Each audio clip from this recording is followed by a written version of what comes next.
Hello everyone. Just a quick thing before we get into this video. It's not really a video because I just spent about 2 hours terribly filming and painstakingly editing a bit of footage together of just a to-camera shot, which for some reason recorded at a really bizarre frame rate.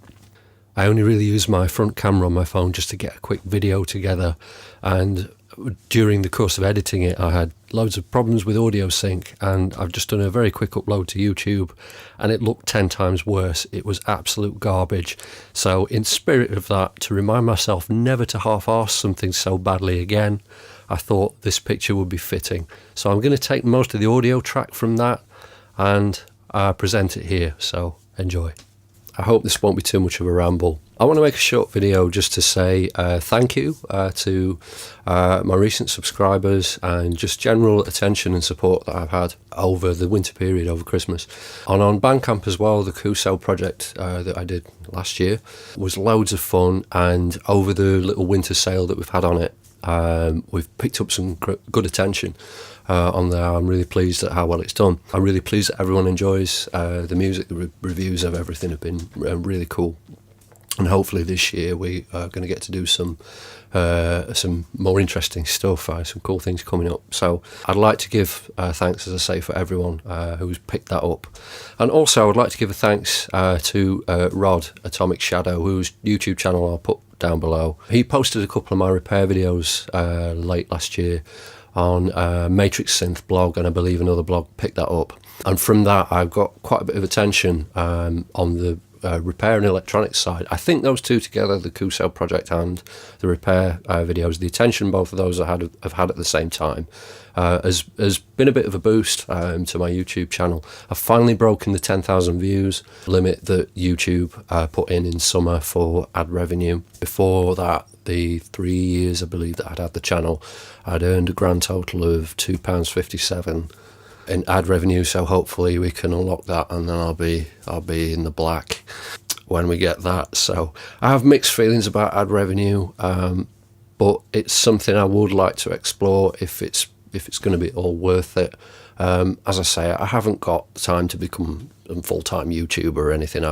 This is my job in the studio, so I'll be committed to that. But if I do come across anything unique or interesting that I'm repairing, I think YouTube would be a great platform on which to cover it.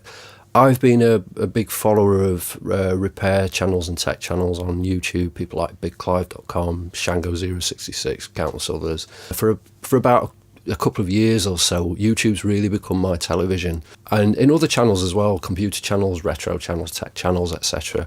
Something that I really love, and I see quite often for people who've been doing it a long time, is their kind of self-review process, the transparency with which they will review their content, review their approach to things.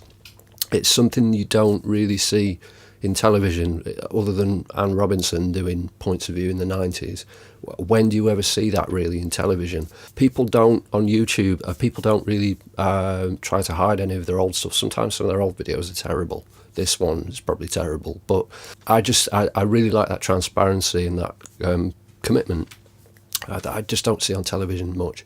And in the general scheme of like the price of education these days, I graduated about 13-14 years ago from university with 10 grand of debt.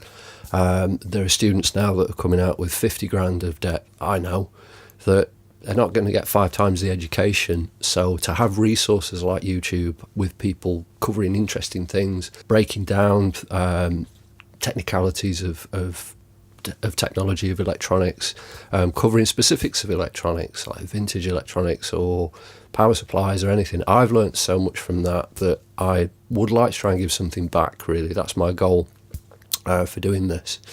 As I said, I'm not looking to become some full-time YouTuber and make a lot of ad revenue off something, but in the words of the Big T, every little helps.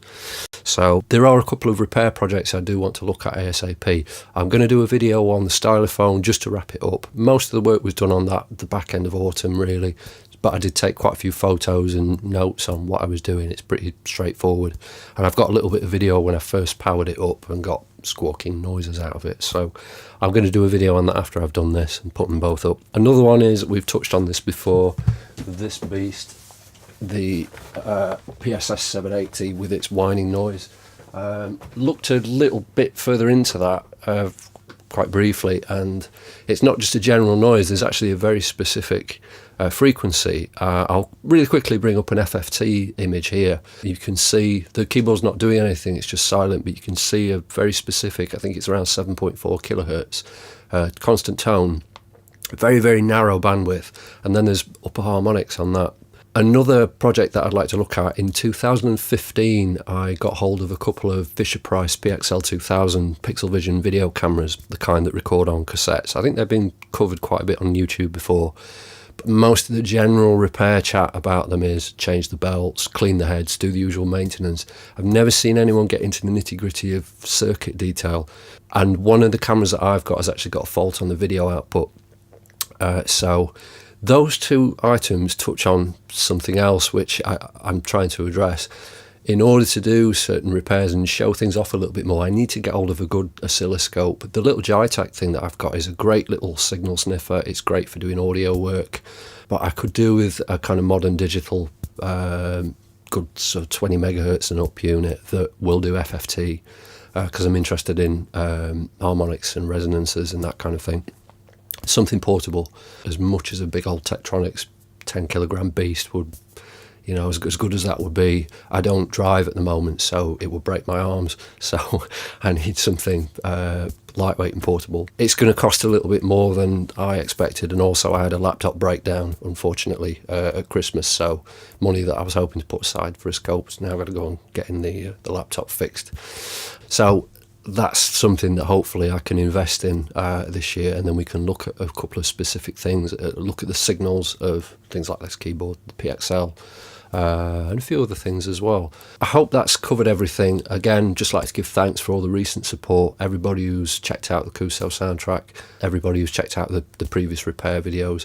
I don't profess to know everything about something that I'm repairing or anything like that. I always go into these repair videos just the same as I would the whole process. I'll try and cover my analysis and what I'm learning throughout, because I think that's important. There's lots of things I watch in previous videos now that makes it sound like I don't know what I'm talking about, anything like that, but at that time I probably don't. I'll try and cover things in fewer videos to not to break them up too much.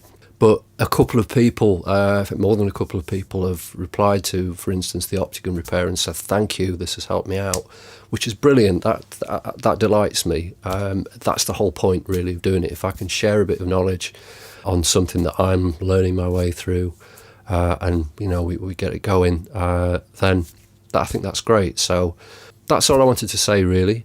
Again, thank you for the support. I won't make a habit of too many of these, but it's just something quick that I wanted to do. And hopefully stick around for a few more videos. See you soon.